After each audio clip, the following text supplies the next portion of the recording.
Welcome to Grounded Not Divided, a podcast about leaders who are getting important things done in the real world. I'm Matt Burgess. My guests on this show all have hard-won real-world experiences that shed light rather than heat on society's most vital issues. Today's guest is Jeri Curry. Jeri Curry is Executive Director and Board Chair of Marshall Rock, Restoring Our Community.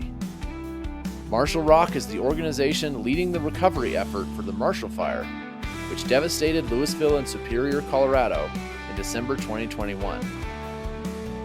Jeri also works as a strategic consultant with Crisis Cleanup, a disaster cleanup hotline that connects disaster survivors with cleanup and recovery services, where she has worked on recovery efforts for Hurricanes Milton and Helene. She has decades of other experience working in media, communications, consulting, nonprofits, humanitarian, and international development organizations. Amidst recent news headlines about politicians and officials on both sides of the spectrum politicizing disaster relief efforts, we discuss Jeri's approach to disaster relief and recovery, which emphasizes people over politics. Jeri Curry, welcome to Grounded Not Divided. Thanks for having me, Matt. I wanted to have you on for a couple of reasons. And one is that you've had a really interesting career, blending communications, consulting, humanitarian relief, international development, all over the world. So as concisely as you can, because we could do a whole episode on this, tell me a little bit about your background. So it's always kind of a hard thread to carry people through my career, but I try to explain it as I have been involved in media and technology, and where those come together for the common good is probably the best way for me to describe it.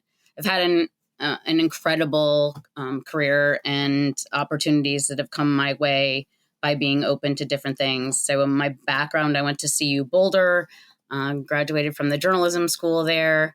I worked in Manhattan as my first job, which I never imagined going from Boulder, Colorado to New York City. Had first time, but I did. I worked in the World Trade Center building, and it's no longer there. Obviously, I was on the 72nd floor, and I left and went to Washington, D.C., where I was hired by the Washington Post.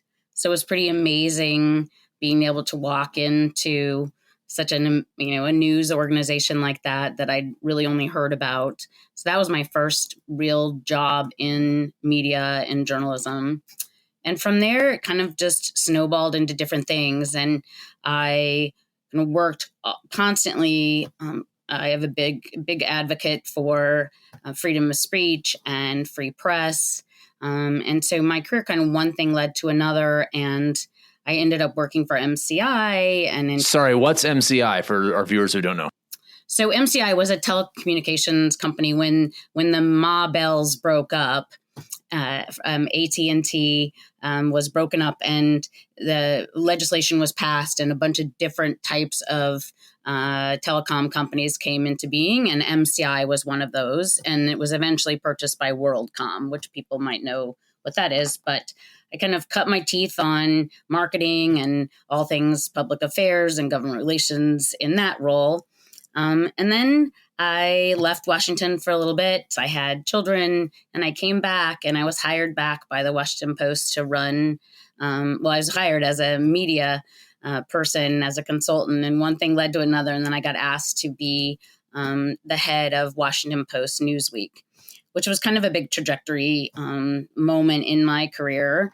I ended up helping sell that business. And then I was recruited to do an international role. And so I ended up working in 45 different countries for a company called Internews. And for someone who had traveled very little in my life, I saw the ocean first time when I was 10. So I kind of grew up in Boulder, Colorado, with really not a lot of exposure around the world.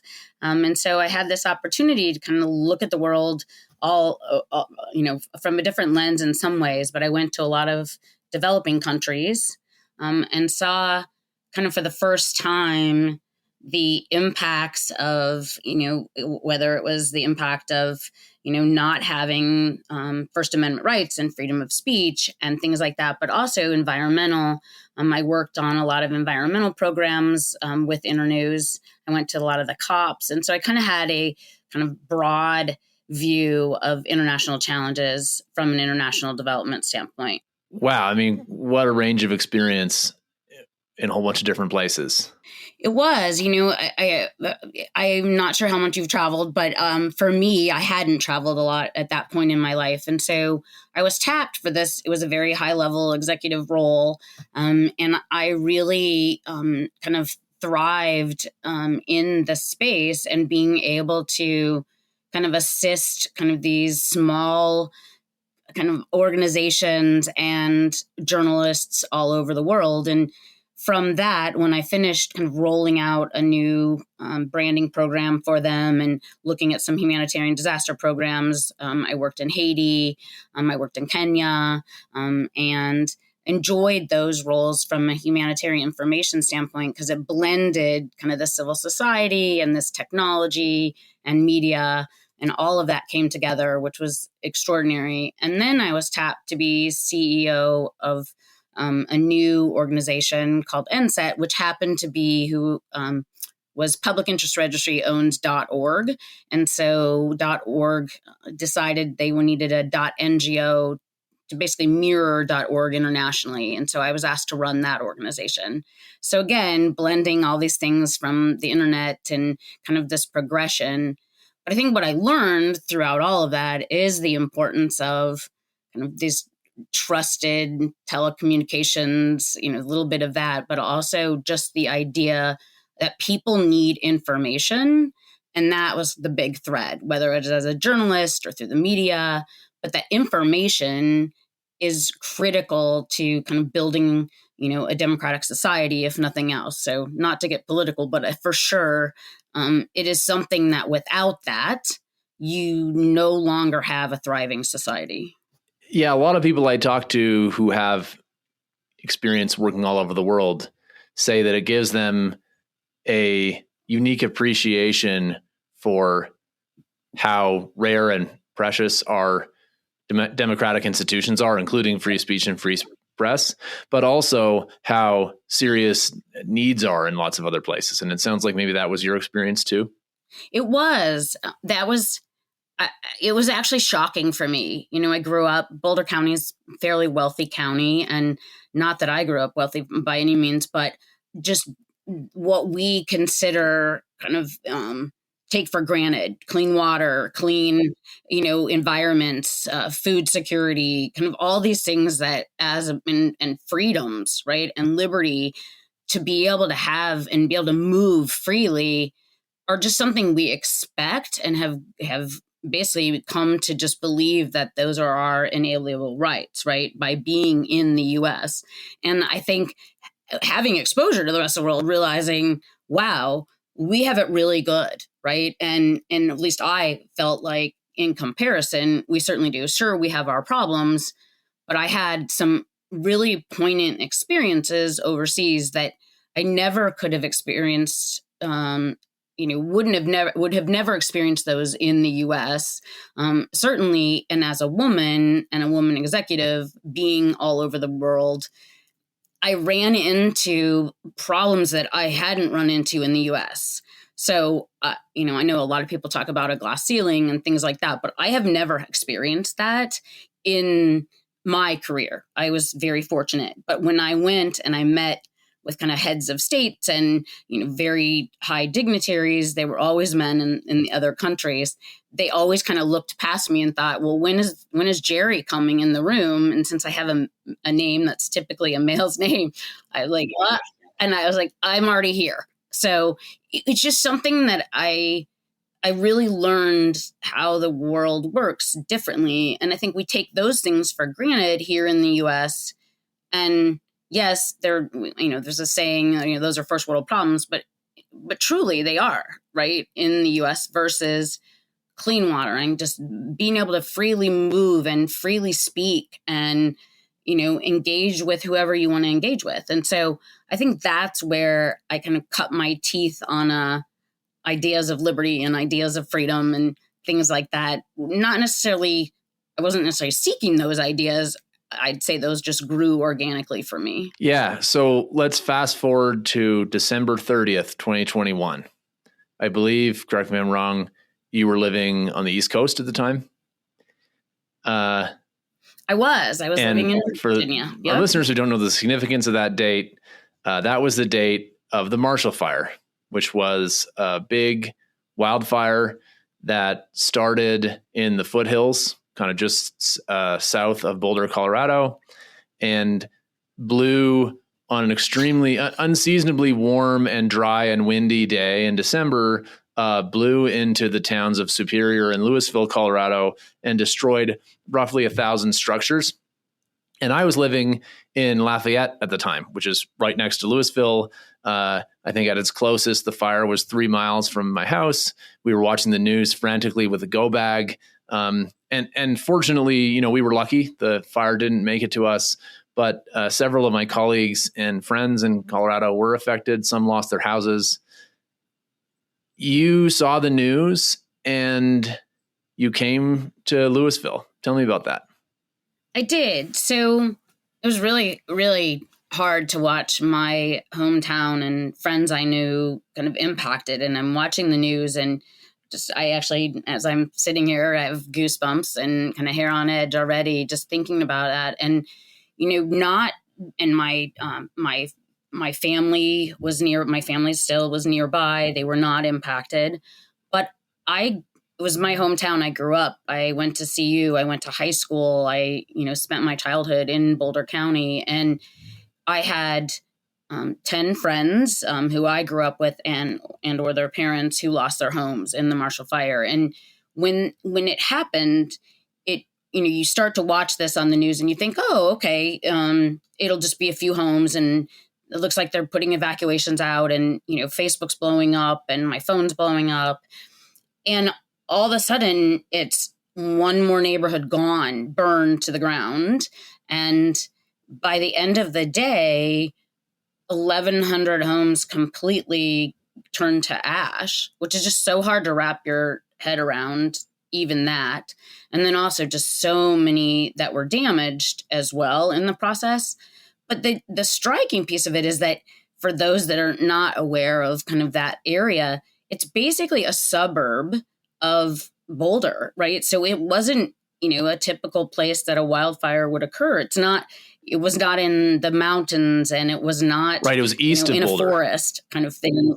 Yeah. Yes. And so it was east of Boulder. It was along the flatlands of Boulder. It wasn't in the Flatirons. And so the idea that could happen in general, right, was hard to even conceptualize. And I think for me, several of my friends who did not lose their homes, who rallied the cause I went to high school with, and they said, we're working to put together a program. You've done this before in other places. Can you come help? Do you want to help? And I said, well, I was already planning to come help in some way, but I'm happy to join forces and I'm happy to help. And so basically told, I said, told my family, I'm just going to go. And I felt called to go. And so I landed and said, how can I help? And ended up helping set up a donation center through at a local business. The owner had given us space and a bunch of people started dropping off donations. And then one thing led to another and people said, oh, just talk to Jeri. She'll help you figure it out. And I had never really done that type of thing before, but everyone was all hands on deck. When a disaster hits, people come out of the woodwork and people really don't know what to do. So they usually give things. So you end up having a lot of donations. And so my favorite story of that was that I got this phone call and said, I have 10,000 pounds of dog food that I want to donate.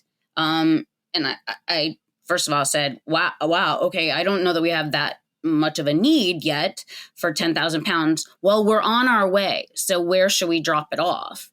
And I thought, oh my goodness, this is what happens behind the scenes of Right. when a Okay. So disaster let's hits. talk about the triage, because a lot of people, I think, read about disaster relief and either don't know what it means, or they think about, the first couple weeks immediately after when it's still in the news, when really it's a, as you know, a years long process. So imagine there's an order of needs. People need shelter, they need basic supplies, they need clothes and documents replaced.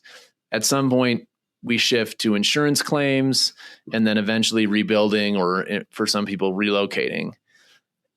How did your group, which eventually became Marshall ROC, Restoring Our Community, how did you see this, and how do you figure out how to triage these things?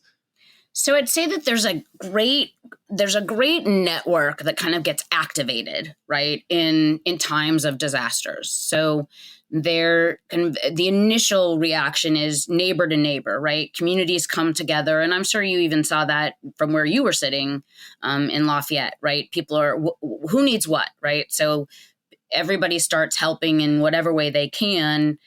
So in a fire, things are different than they are with other natural disasters such as floods or hurricane. So in a fire, you literally have the clothes on your back and the shoes on your feet, and you've lost everything else. So when people would ask, well, what do people need? And I would say, walk out your front door and turn around. They need everything behind that door. And it's just hard to imagine the magnitude of loss of just the items that you've lost in your home, let alone the emotional and the traumatic pieces of that. And so the initial response is you need clothing, you need shoes. And in the Marshall Fire, it snowed the next day, so people needed boots and people needed underwear, right? The basics of life. And so community members, and I would say I've never seen the outpouring that I saw from the local communities in the state of Colorado. Colorado Strong, for sure, is not just a saying. The help came from everywhere, right?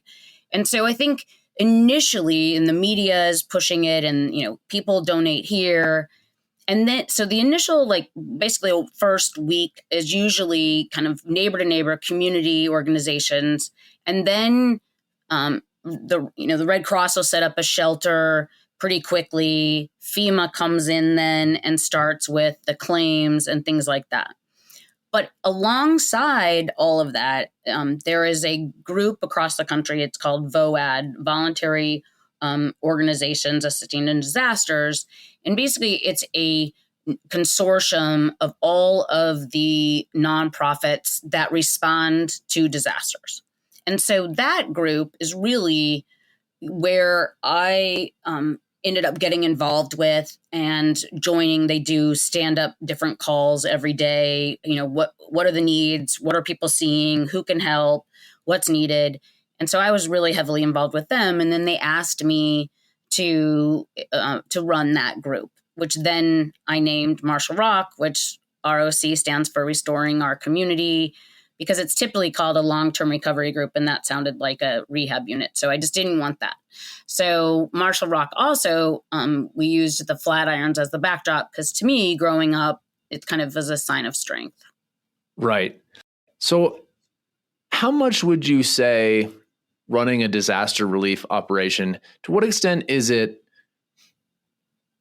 doing things yourselves versus just being like a connector and a clearinghouse? Because like you said, you've got all these resources from different places coming in. Everybody wants to help their neighbor, but probably very few people know how to connect, the needs to the resources, particularly when you start to get into some of the, more bureaucratic stuff around FEMA and insurance. So there's a national kind of system that stands up in major disasters called disaster case management. And typically a single nonprofit is identified in an area that will manage what's called DCM, disaster case management, which basically one-on-one helps survivors of a disaster basically help navigate the resources they need, right? It's kind of a one-stop shop for someone who might need that. In the case of the Marshall Fire and Boulder County, they decided not to go with disaster case management and instead stand up a program called Recovery Navigation. And that led to some challenges in terms of that. But most often, a disaster case manager is that the conduit towards other resources. Like, it helps someone basically set up getting help with FEMA and kind of understanding the myriad of funding possible. And then the long-term recovery group is responsible for being the center of connecting all the different parties. So connecting the legislative efforts, connecting FEMA, connecting all the local area nonprofits, basically to reduce duplication of effort, but also to reduce duplication of benefits, which is critical for a survivor to not take funds for the same thing from different places if one of those funds is a government fund. But also it helps coordinate kind of and keep a pulse on what does the community need at large, right? What are we seeing as some of the gaps in services? What are we seeing as we have too much of one and not enough of another? But also in the case of what we stood up is I felt really strongly about the need, and so did all of my colleagues, the need for a spot, right? Because there was no gathering spot, which in fires, Right. Again, everything's destroyed. So there was nowhere for anyone to go. And so we set up an actual physical location. So to answer your question, most of it is not necessarily providing the services directly as much as helping people figure out the resources they need, but then also staying aware of what resources were needed and then helping establish those if they weren't established. So for instance, we knew that the mental health needs were just so high after this, Right. The trauma. And so making sure that there were, enough organizations that were addressing that. And then we also realized that food insecurity became a big issue because a lot of people don't qualify for food assistance. If you are middle income, on paper, you make too much money to qualify for food pantries. And so what we did was work with our donors to establish a food pantry, for instance. So it's really trying to be creative on what are the needs, what's not getting met, and then who's slipping through the cracks, and are they getting the information? So going back to kind of my career, background in terms of, what was, the information piece of it, and making sure that survivors knew where to go to get what they needed. And then also to kind of deconflict the rumor mill and kind of deconflict kind of the legislative efforts between parties that eventually happened, which it did. Right. So speaking of information, correct me if I'm wrong, but as I recall, one of the bright spots in the news around the Marshall Fire was that there were, I think, only 2 or 3 fatalities. And in both cases, it was people who had chosen not to evacuate or had gone back for something, but knew they were supposed to evacuate, in contrast to some other disasters where the evacuation information doesn't reach them in time. Is that correct?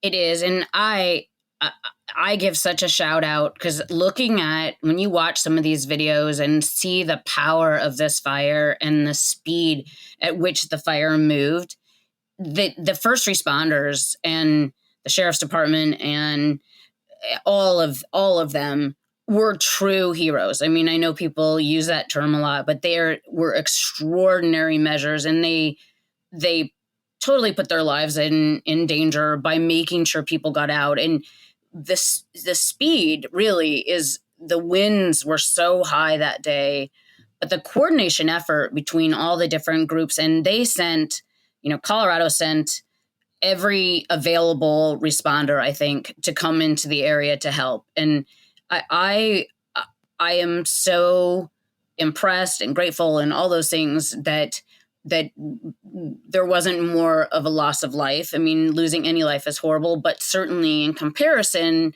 to other wildfires where there's been a significant loss of life, I feel like a huge shout out to the groups that, those responders that really worked hard to make sure people got out. And then also that they knew where they were going. So I think that was, I think in aftermath, there's been a lot of discussion on could emergency protocols and notifications and things like that get better. But considering how massive this was for the size of county it is, I think that there were some extraordinary successes in that. Yeah, totally agree. I mean, just to give our listeners a sense of how quickly this thing was moving, there was at least one fire truck that was lost. One of my colleagues when I worked at CU was a volunteer firefighter in Louisville and gave a presentation to a room full of alumni about fighting the fire. And, he talked about how they lost a fire engine because it was moving so fast that they go in thinking they're protecting, a particular block. And then all of a sudden they're completely overwhelmed. So just amazing that there were not more fatalities. So let's talk about the back end. As I recall, one of the big issues with the Marshall Fire recovery, which I imagine is common, not just to other disasters, but is related to some of the bigger societal issues we talk about around disasters like adaptation, is underinsurance and then challenges in rebuilding. So as I recall, in Louisville and Superior, there were a lot of people who were underinsured, meaning that the insurance didn't cover the cost of rebuilding. Given how rebuilding costs have changed and prices have changed, but then also, wasn't there a dispute around building codes? Were we gonna rebuild? Were we gonna force houses to rebuild in a way that was more fire resistant? But that might make it more expensive and make the underinsurance problem bigger. So can you talk about that and how did the community and the response end up dealing with it? You recalled correctly. There's a large challenge, and so I'll tackle the underinsurance piece first. And when people say they were underinsured, and immediately people think to throw the insurance company under the bus, but it's a lot more complex of a situation than that, because a lot of people, when you get your home insurance, you typically sign up at the time that you might have bought the home, right? You get your mortgage and then you call someone and you sign up for home insurance and you kind of set it and forget it, right? You pay your annual premium. Well, it didn't really dawn on most people, I would say.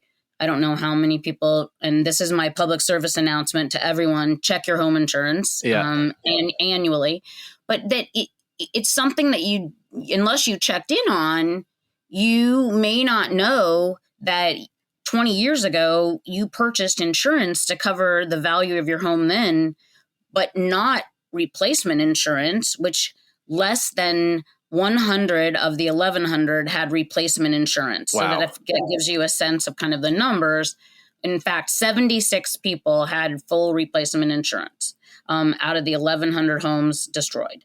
So the rest, basically, you are insured up to the amount of your policy. Well, if you hadn't updated your policy in 10, 15 years, then you are only receiving the value of your policy. And then that combined with coming off of COVID and a supply chain disruption was just the triple whammy, right? You've got underinsurance, you've got COVID, you've got a labor issue. Kind of, you look at the economics, supply and demand, right? Right. All of a sudden, you have a demand for 1,100 homes to be rebuilt. Supply of labor's bad, supply of materials is rough, and funding is not so great yet, right? And so it was just really difficult. And then if you could get enough insurance and you could kind of solve that, crack that code, all of a sudden then you look at the other code and yes, there were, if you built your home in the 80s or you built your home in the 90s, in the 1990s, and all of a sudden you are by code and by regulation forced to build at 2021 energy codes, the cost differential is considerable.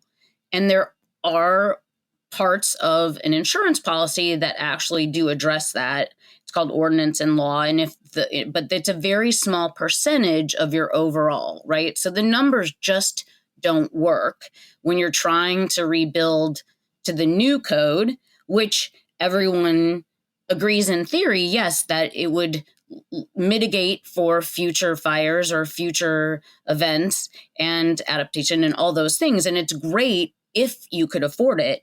However, there were a lot of people who could barely afford to build back what they had, let alone to build back better and or to new codes. So there was somewhat of a compromise made with Louisville. Originally, they said 2021 codes and would not consider the 2018 jump back. But they finally agreed that 2018 or 21 could be used. And Superior did as well. And then Boulder County is kind of on a case-by-case basis, but they use different codes. But overall, building to a 2021 energy code when you are having to use certain materials and you have to put in a electric vehicle charger and you have to kind of do all of these things that your first house didn't have and certainly wasn't covered in your insurance becomes insurmountable for many to be able to rebuild. So it's been almost 3 years since the Marshall Fire. And where are we now with the recovery? Like, how close are we to being rebuilt and kind of what does the community look like?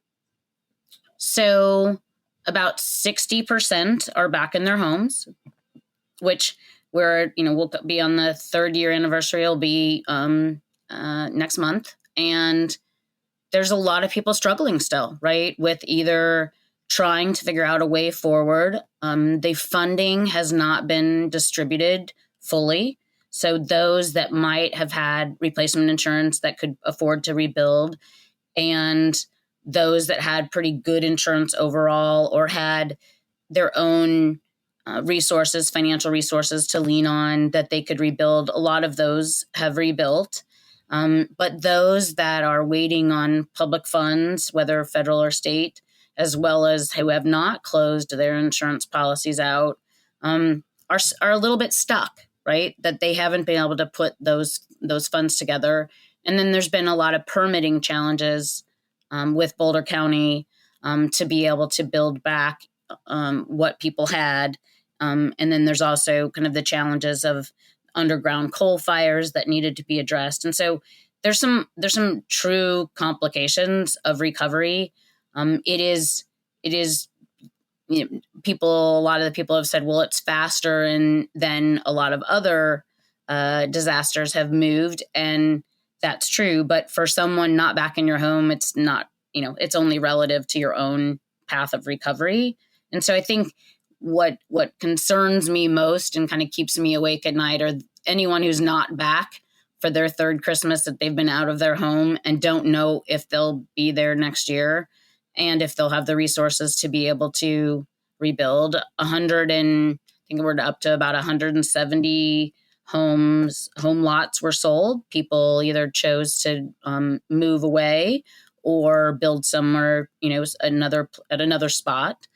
So, the recovery it continues. I mean, there's definitely, you go driving through, the areas of the burn area and you'll see a lot of progress, but it doesn't really tell the whole story of those that aren't able to recover, the seniors that can't navigate it or that, basically didn't have the funds, or those that had to, they were elderly and maybe couldn't rebuild or even attempt figuring out how to do it. So there's the fabric of the neighborhoods have really changed.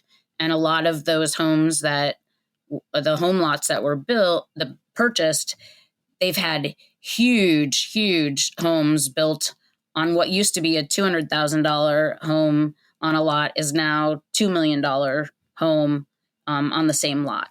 So you can imagine the change and the dynamic to the neighborhood. Yeah. And also just, 3 years or more in a transitional state, is just incredibly hard. When you were saying this, it just reminded me of when we moved to Wyoming, my wife and I.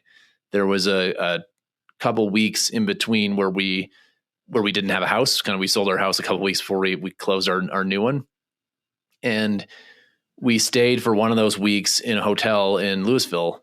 And one of our neighbors in the hotel was a colleague of mine who lost his house in the Marshall Fire and was, still rebuilding. So, just kind of blows your mind, right? It does, right? Like, well, think about just that, how hard that was just to be in transition, and you sold your home, had the finances, and bought a new home, and it's still hard being in transition. And there were families who had to move 10 times in the last 2.5 years, because, as you know, there's a huge housing crisis in Colorado from being there. So affordable housing's not available. But also, just when 1,100 homes get taken off the market, whether they were landlord owned or privately owned, there weren't 1,100 spots for people to go. And so people were spread really far away. And so your community connection for your children or for yourself was just destroyed, right? So, Boulder County did a great job with the schools and allowed people to kind of just live wherever and still get the kids to school. And I think they worked with everybody quite well. But just the disruption in your life is really hard. And then trying to navigate, and, we haven't really talked about that yet, but navigating the process of rebuilding, yes, the insurance piece is challenging to be underinsured, but the actual process of claiming and having to go through that and trying to figure out what you owned and what you can't even remember what you had in terms of what you can claim. And so I think the process for recovery, and then just navigating the web of funding, right? Whether it's from FEMA or SBA and your bank and mortgages, and what does that look like? It's a full-time job for many families on just recovering. Right. On top of a job that you still have, plus the job of managing your day-to-day life, which has gotten more complicated. I want to shift gears a little bit and talk about FEMA, because that's been in the news a lot recently in the context of the hurricanes Milton and Helene, which I understand you also worked on. So maybe before I ask you about your experience working on those hurricanes, can you tell me, when a disaster hits, who gets FEMA money and what do they get it for? So, and I think that there's actually a really clarifying question, Matt, because it's a misunderstanding of FEMA's role, right? So I think, before I started down this path with all of this, I thought, well, if something terrible happens, FEMA comes in and they help you, right? Like, I think that's kind of the general impression of FEMA. Well, FEMA is the last to pay, right? So just as any kind of government entity, insurance or Medicare or Medicaid, all those things, right? But private homeowners, right? You go through your process first. So you have to, if you are insured, your insurer is your first payer. And so you can apply for FEMA assistance, and everyone is encouraged to apply, but FEMA does not assist you with anything that your private insurance will assist you with, right? And they also aren't set up immediately, right? It takes them a little bit of time to actually get on the ground and set up and open a disaster assistance center and do all of those things, right? So you can call and you can get help, but face-to-face help takes a little time. And so who gets the help are those that don't have help coming from other places, right? So there's the Stafford Act, which basically says you cannot get money from the federal government for something that you received from either another federal agency other than FEMA or from private resources. So if you received $50,000 for your house and your house was worth $50,000, you can't get additional funding from FEMA. Basically, that's called duplication of benefits. So who FEMA is really set up to help are those that have no other resources available to themselves privately, not necessarily through, and mostly that's insurance, right? And that's what's called individual assistance. And not every disaster actually is declared for individual assistance. So there has to be a request by the governor that needs to put in a declaration, and then also has to prove the case that individual assistance is needed, right? In the case of Boulder County, it also is based on kind of income and the amount of people insured and things like that. So it did receive individual assistance, but not every disaster does. And then there's the side of FEMA called PA, which is public assistance. And you can imagine that is to fix roads and any kind of public infrastructure that's damaged by a disaster, in hurricanes, bridges, and things like that.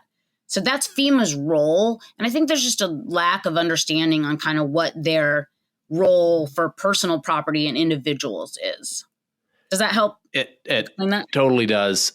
All right. So before we get into the politics of FEMA and emergency management and disaster relief, tell me about your experiences recently working in Hurricanes Milton and Helene in Florida and North Carolina.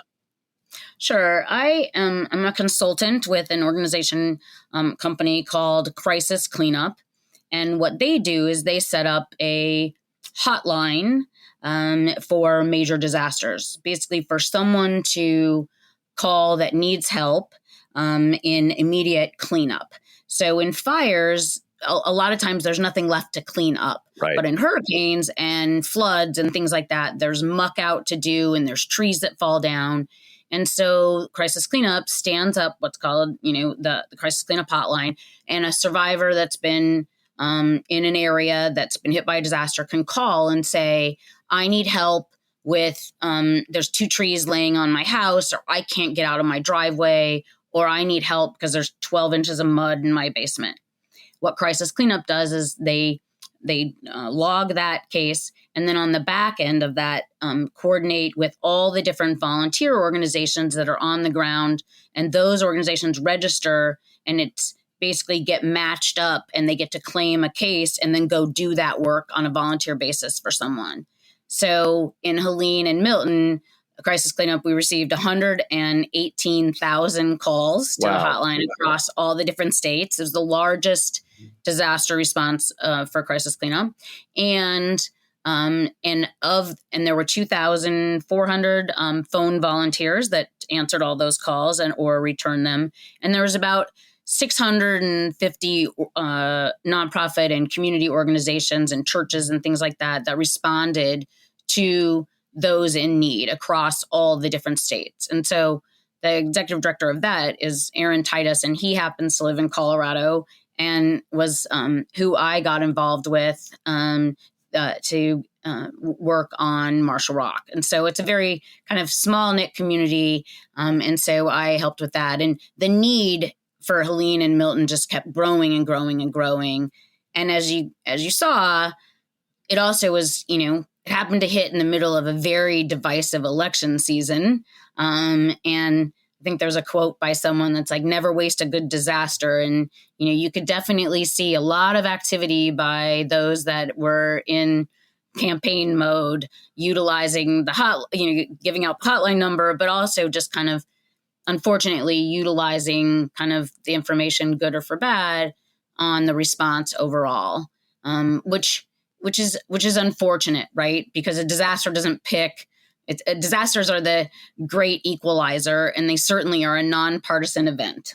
Right. They're not Democrats. They're not Republicans. So I want to talk about the politics of disasters in 2 different ways. One is how politics can get intertwined with how we clean them up. And then the other is how politics can get intertwined with how we talk about them. So let's start with the first one. So there was a lot of political news. For example, there was a FEMA manager, I believe, in Florida who was fired for telling her workers to not go to houses that had Trump signs. Then, of course, there were news stories reminding people that Trump himself, during his last term, had stalled aid for wildfires in California and Washington because he was having disputes with their governors. So I guess, first of all, I mean, at a high level, those are kind of the easy cases, right? Don't do those things. Bad behaviors. Yeah. But I imagine that, when it comes to things like photo ops and, a disaster may hit in an area that has one set of politics, but its state representatives may have another set of politics. What are the ways in your experience that you've seen politics mesh or pollute, maybe is a better word, the disaster cleanup effort? And what's been your strategy for trying to minimize that? It's a great question. Yes, for sure. I saw it. I would say I mean, in the hurricane, I'll go work backwards because I think that's the freshest for me, but I really saw it firsthand, kind of watching the constant news cycle in the midst of, this already divisive election that we just all survived. And what I think is unfortunate is that a disaster can be utilized for political gain in a way that clouds the actual work going on, because it's an emotionally charged. It becomes emotionally charged, right? It becomes, how can you not help these people? And so all of a sudden we're seeing appropriations that are crazy amounts, or you're seeing money shifted from away from other programs that might be critical because there's an emotional response piece, right? And so I think that it can be disasters and disaster victims, survivors. We try not to use the term victim; we use survivor because they have survived it. But that it can be utilized improperly for gain politically, and yes, I think both sides do it, right? And I don't think either side does it more, or I just think it's awful overall to utilize to do anything on the backs of survivors, right? They are at their most vulnerable, right? And so to do that, I think, is irreprehensible behavior.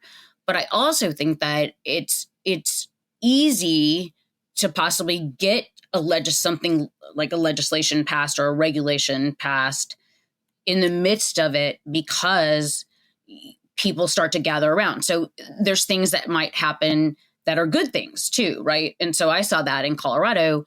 I would say that there was a really strong effort to pass, bipartisan legislation that supported survivors in their recovery, that a lot of those pieces would not have gotten passed otherwise. So for instance, HOA rules, right? So one of the legislative efforts that was passed in Colorado post Marshall Fire was that HOAs could not dictate the types of material that someone in a neighborhood had to use, that they would have to allow for choices.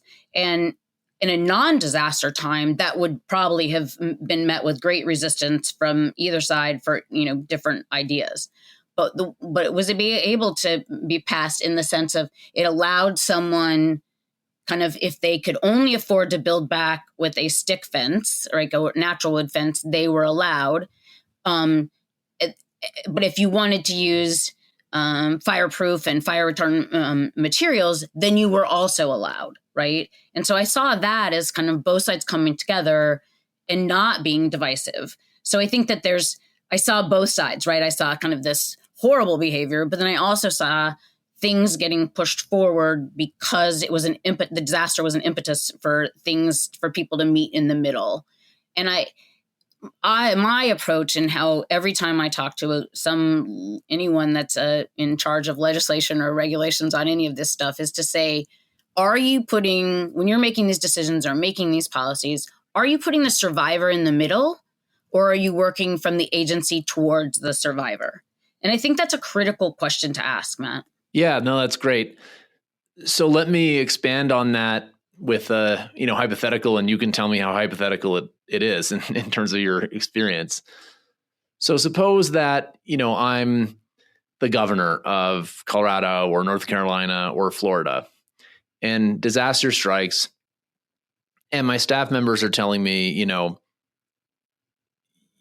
if you don't go there, right, you're going to look like you don't care. But then I have other people telling me that if I go there for a photo op, right, and if I go there to politically grandstand, then that's also not going to be a good look, right? That's going to look like you said, that you're using people as opposed to helping them. So if you as a expert on disaster recovery, if a governor called you up and said, Jeri, what should I do? There's a disaster that's just hit in my state. What would you tell them? I think I would definitely say go, right? I think people in times of disaster need strong leadership.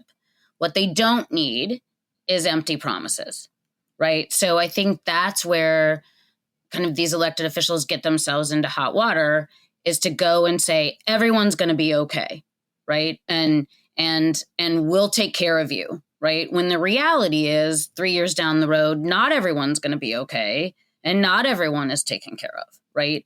I think the job of an elected official is to go and listen, right? It is to go and say what is needed. Here's what I am doing. And so basically delivering facts. So for instance, for Governor Colorado to be able to say, I have asked for an FEMA declaration. I have asked the legislation to the legislators in Colorado to free up some funding, to be fact-based, but to not make promises. So I think that's where I would start. I think the other thing that's really important is that they are part of the solution, not just kind of this outside looking in, right? And not using them, right? Not using disaster victims to somehow push forward an agenda in other ways. So what does that look like on, the right side and the wrong side? Can you give a specific example? Yeah, so I can give an example. So for instance, one of the projects I worked on, which I felt was really needed, is that kind of about a year and a half into the disaster, people can only take in so much information at one time, right? When you are traumatized and you can't really there's so much coming at you. It's like, here, do this, and try to manage your life just day to day, let alone deal with the trauma. And so one of the things that I felt like was important was to bring all the resources into one place at one time,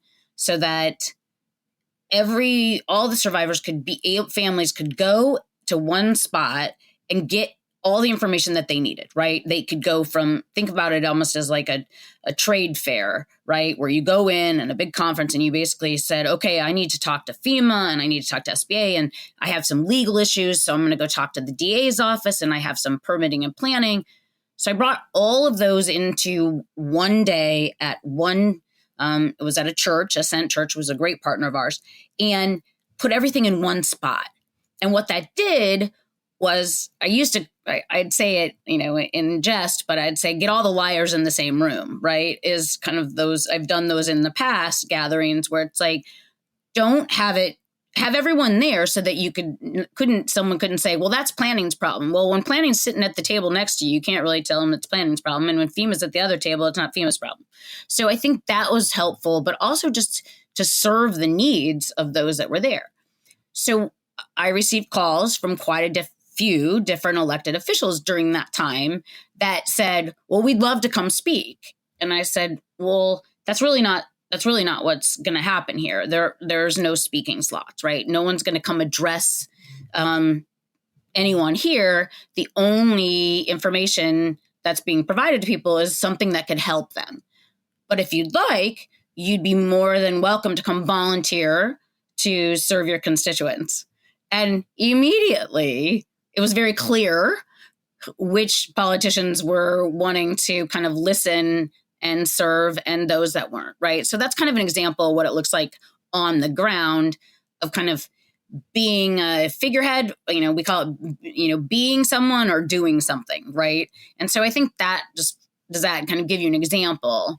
And I think the other side of that is really coming in and saying, I'm going to get legislation passed and we're going to do this and we're going to do that. And then nothing happens. But could we just take a photo together? That just doesn't feel good.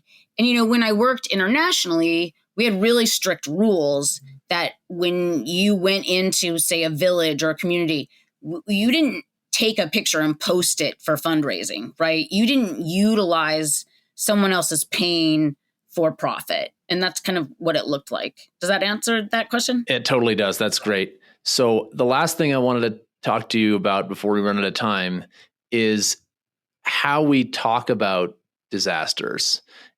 And I think there's kind of two pieces to this.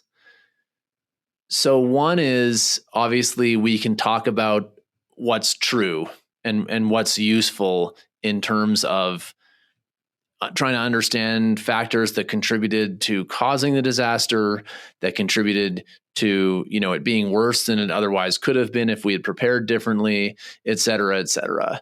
But then there's also the question of timing.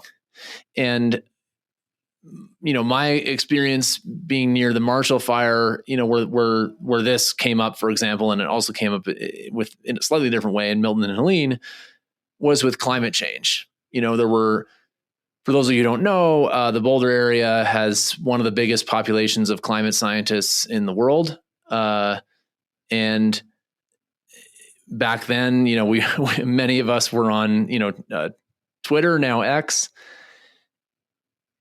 And you would see, climate scientists around the country, around the world, and some that lived in Boulder, but not, in Louisville or Superior, saying things like,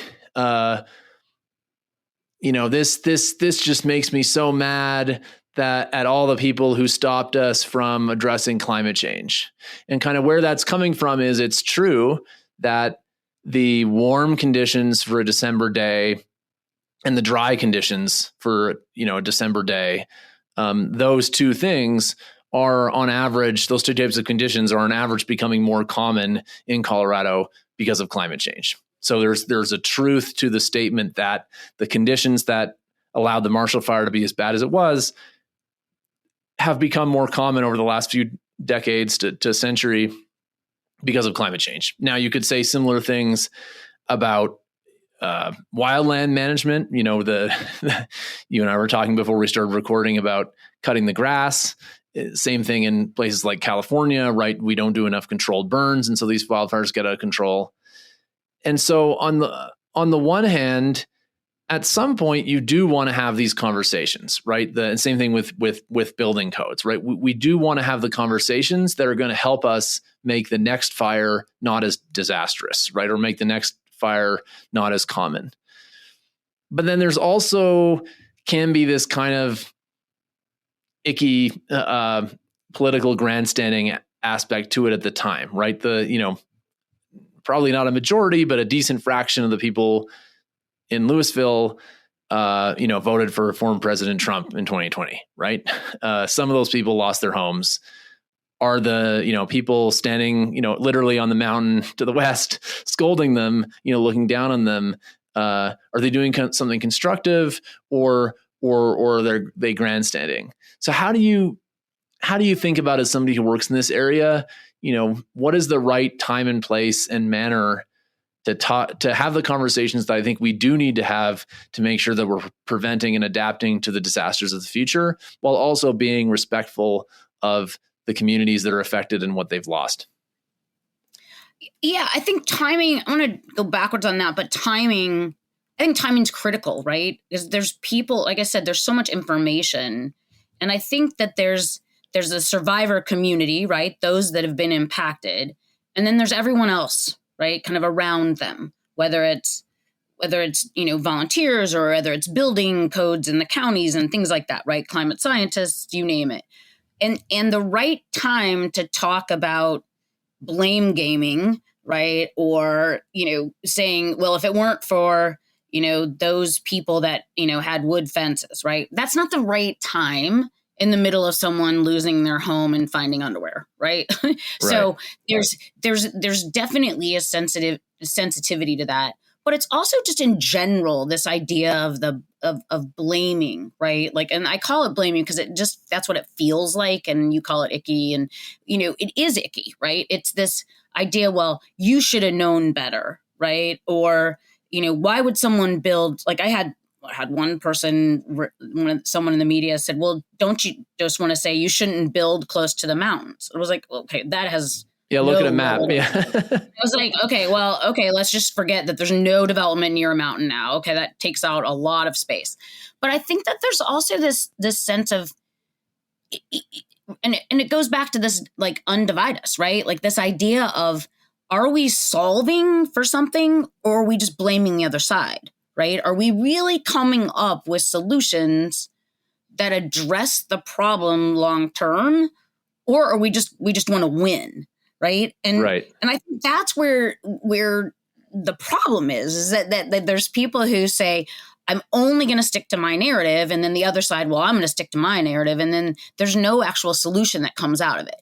So for instance, I did say, this was, when people want to say this was Marshall Fire was completely climate driven. Well, I disagree with that. That's wrong. 100%. It was not only that to blame, right? It also, there was human intervention. There was a fire that was started on one of the lands. There was, the wind was heavy that day. Like, it was all the conditions to have the perfect storm, so to speak. And, there were also those that feel really strongly about, not ever mowing down grass. Well, the reason that the inferno went as quick as it did is because the grasses were really high. They were dry, I'll give you that, but they were also really high and had not been mowed down, right? And so, you could look at all the different factors and each side starts blaming, but there is a timing issue, right? The timing issue right now to talk about FEMA not serving, Trump posted signs in their yards is feeding into the frenzy that's already going on in terms of post-election and transition, right? So that's not the right time to solve anything. I mean, the thing that should be solved there is, if a disaster, if a household's hit and they live in a disaster area, how do we best serve them? Like, let's start there, not we're only going to pick and choose. And so I think that there's just all these conversations, but what worries me, and I know that you kind of think about this from an academic standpoint, is that there's these people that are in one lane or are not seeing the other lanes, right? Is this idea, I'm so committed to my climate science, or I'm so committed to the other side, right? Saying that, none of this is caused by climate. So there's this polarity, and somewhere in the middle lies the truth, right? And having conversations at the right time and being able to look back or look forward and say, how do we mitigate for this, right? Mitigating could look, it could look like using fire, proof materials, or it could look like building a levee, right? So that or maybe building a little higher, or not in a flood zone, or, but there's also people will say, well, it's population growth. Well, yeah, places are getting more crowded and close together, so they burn quicker, right? Or it's hard to get drainage to go correctly, right? So there's interventions that are human kind of, decisions and planning and public permitting and things like that. But then there's also nature. And those are two different camps. And I feel like you do. It's like, where can those two come together and actually solve for things, instead of starting from a point, you're wrong, and I don't even want to have the conversation? I mean, what do you think from an academic standpoint? You kind of look at different sides of these things. Yeah, and we could do several episodes on this. I guess, one of the things that strikes me from what you're saying that I think applies regardless of where you sit in the spectrum or what your opinion is, or focus on particular issues, is to ask yourself, whenever you're communicating about this type of disaster, who is this for? Are you trying to self-aggrandize? Are you trying to help the community? Are you trying to raise awareness about an aspect of the issue that's not being talked about, and if so, is that really the case that it's not being talked about, right? With some of these angles. And I think I really like how you put it of, putting the people who are affected at the center of it, right? That feels like something that you could do in any kind of different disaster context, regardless of what your politics are.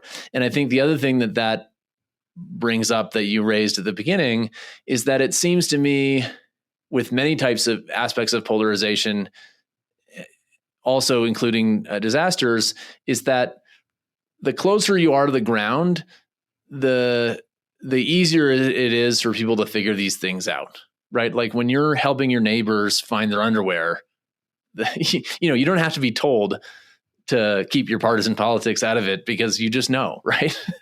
Yeah. And so it really seems like kind of the higher the level of scale you go, the more this is an issue. We're almost out of time. The one last really quick question I want to ask you, inspired by Konstantin Kizin, who I did a couple of events with last year. He always ends his podcast with this type of question. What is an aspect of disaster relief or disaster relief policy that we're not talking enough about right now? Yeah, that again, talk about several episodes, but first I'm going to say one thing on what you asked about, what you characterize as putting the survivor in the middle. And I think that's a really, really important, because I believe that so many programs and all this kind of government spending and all those things happen very far from the front line of a disaster. And so I was at an event in DC, and one of the things at a conference, and I was the only one at the table that happened to have actually been involved directly serving survivors. And I think that just was such a illuminating moment for me, that the distance between policies and programs being created and the survivor who's actually needing those is vast.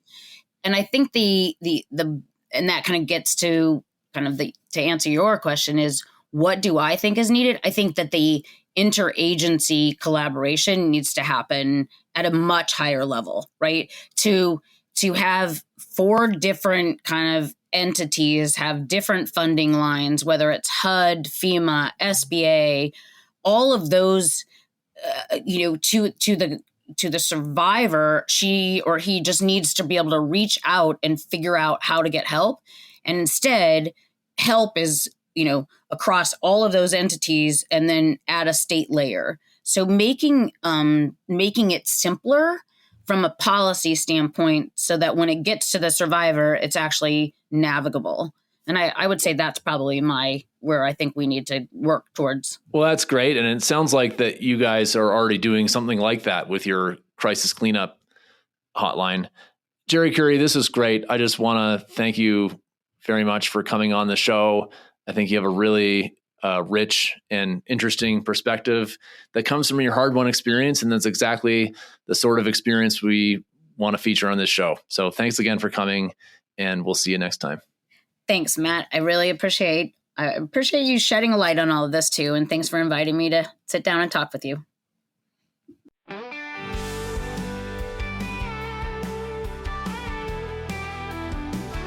Thank you for listening to this episode of Grounded Not Divided. If you want to hear more episodes like this, be sure to subscribe for free on Apple, Spotify, or on the Guided Civic Revival Substack. You can also email us feedback at matt.burgess@uwyo.edu. See you next time.